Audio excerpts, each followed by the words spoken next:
मुहवा से पानी चुआता, बुढ़ावा जवान सभे मुआता। मुहवा से पानी चुआता, बुढ़ावा जवान सभे मुआता।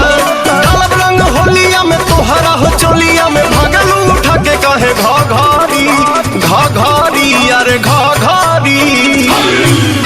जो बनवा हकी गलहरी, घसाई रंग सा गलहरी। हिलैले बाडू नगरी।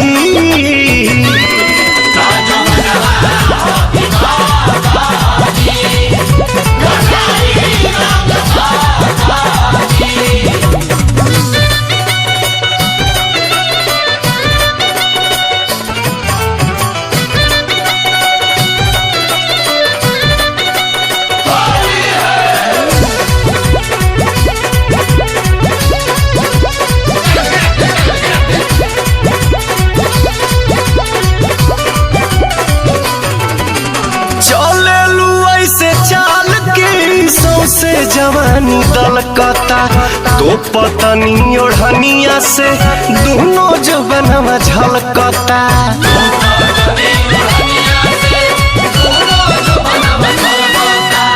चले लू ऐसे चाल के सौसे जवानी दलकता तो पतनी ओढ़निया से दोनों जो बनवा झलकता।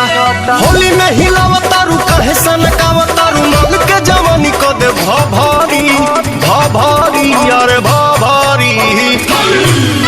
जो बनवा हकी गलहरी, घसाई रंग सा गलहरी।